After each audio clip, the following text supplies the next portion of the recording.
जय जय श्री सीताराम जी महाराज की जय। प्रातः स्मरणीय परम सदरणीय परम पूजनीय ब्रह्मलीन आदि गुरु शंकराचार्य जी के कमल चरणों में सादर नमन है।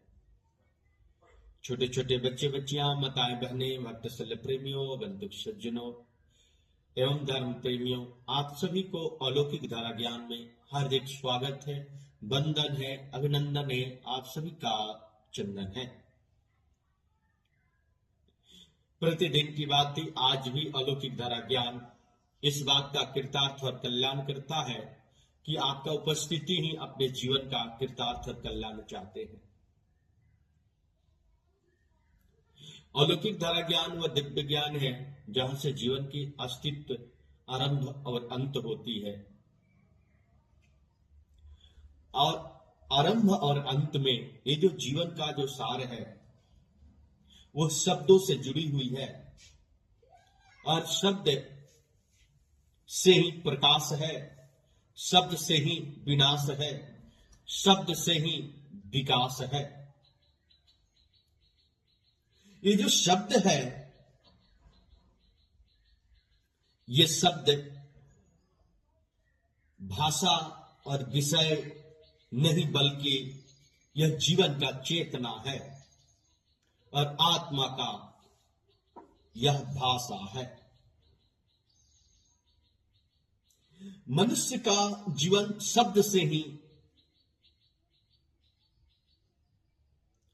बनती भी है और बिगड़ती भी है।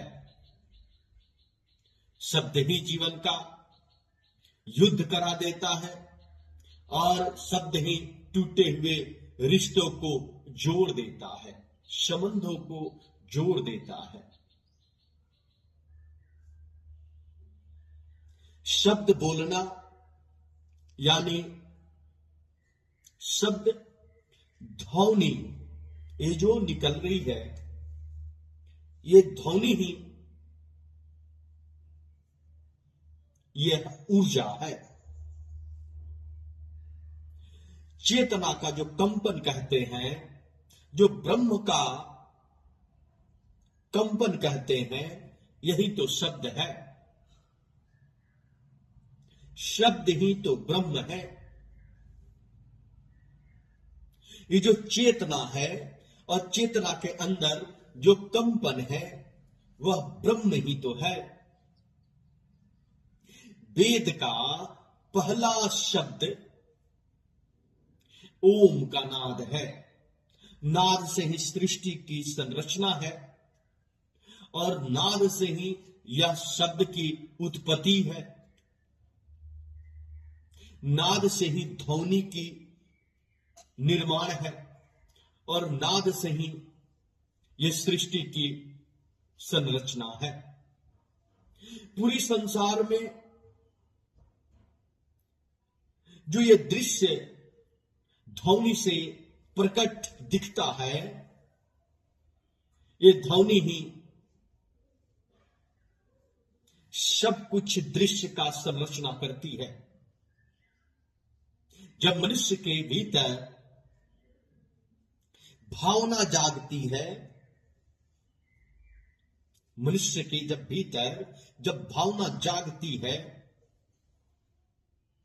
तो एक मस्तिष्क में विचार बनते हैं और यही विचार एक ध्वनि के रूप में बाहर प्रवाह होती है शब्दों के द्वारा।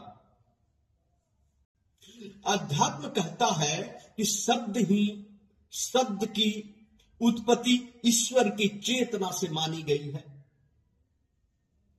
जबकि मानव का ये अंतिम सोच और ये अंतिम खोज है कि मानव का पहला शब्द वेद से उत्पन्न हुई है। यह दिव्य शब्द वेद ही है, लेकिन मानव का जो उद्गम स्थिति प्राप्त होती है तो वो ओम का आऊमा, स्वर व्यंजन और मात्रा तीनों जब मिलते हैं तो ब्रह्मनाद जो है अनाहत हृदय चक्र के द्वारा निर्माण कर अनाहत से ये विशुद्धि चक्र होकर के ये अभय इंद्रियों के द्वारा जो मुख है दंत है और कंठ है और जीभा है, इससे एक ध्वनि प्रवाह होती है जो शब्द का निर्माण करता है। ओम का जो शब्द है यह अनादि है और न इसका अनंत कहा गया है, न इसका आदि है न इसका अंत है, ये अनंत है। तो वो भी ब्रह्मांड की एक ऐसी ध्वनि है जिसकी कल्पना करना मनुष्य की बेहद कठिन है, सभी मनुष्यों की बस्ती की बस की बात नहीं है। लेकिन मानव जब त्याग, तपस्या और कठिन परिश्रम कर उस परम तत्व की खोज करता है तो उससे वह निहित ही वह प्रवेश कर उसको समझ विकसित हो जाती है। ऐसा सिद्धांत है प्रकृति का। मनुष्य का पहचान पहले चेहरे से नहीं किया जाता, मनुष्य की उद्गम स्थिति की पहचान उसकी सजनता का उसके शब्द से ही किया जाता है। आज भी जब मन पवित्र हो तो सकारात्मकता भर जाती है, हृदय करुणा इस शब्दों से यह प्रवाह होने लगती है। यह दिव्यता उभर जाती है और शब्द स्वतः प्रवाह होने लगते हैं। शब्द ही घायल कर देती है मानव की, शब्द ही प्रेम कर देता है मानव की। जब मंत्र की जब उच्चारण करते हैं तो शब्द जो है आपके हृदय में उतर जाती है और आपको इस तरीके से ऊर्जा तैयार करती है जो आपके शरीर में सकारात्मक चेतना जागृत हो जाती है। अगर शब्दों की ओम की उच्चारण करे, शब्दों की राम की उच्चारण करे, शब्दों से कृष्ण की उच्चारण करे तो आपके जीवन में एक अलग तरीके की अलौकिक अनुभव होने लगती है। संतों की एक भाषा शब्द के रूप में मौन भी कहा गया है, जो मानवता का एक नई दिशा देता है। और जब मनुष्य की जब नया दिशा मिलता है तो उसी दशा की परिवर्तन होती है। यही सिद्धांत है।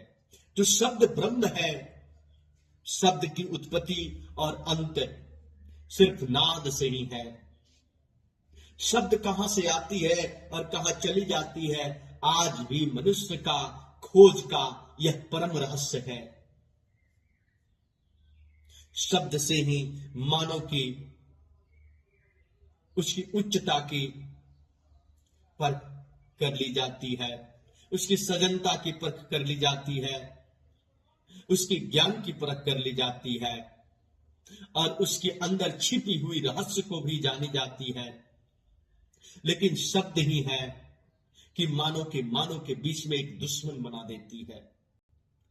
शब्द ही है मानव की एक प्रेम के बंधन में जोड़ देती है।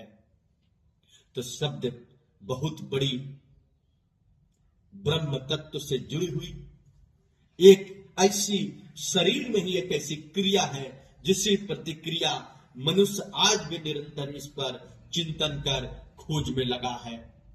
ज्ञानी जन पूर्व से भी ऋषि मुनि देवर्षि तत्वदर्शी संदर्शी सभी दर्शियों ने इस पर खोज किया और इसी शब्द की उत्पत्ति से अपने विचार से नए ग्रंथों को भी निर्माण किया। आज भी और संग्रह मानव जाति के विकास में निरंतर प्रयासरत है। शब्द की स्थान सत्श्रेष्ठ के रूप में दिया जाए। भाषा तो कई हो सकते हैं, लेकिन भाषा का प्रकट करने के लिए सिर्फ शब्द ही है।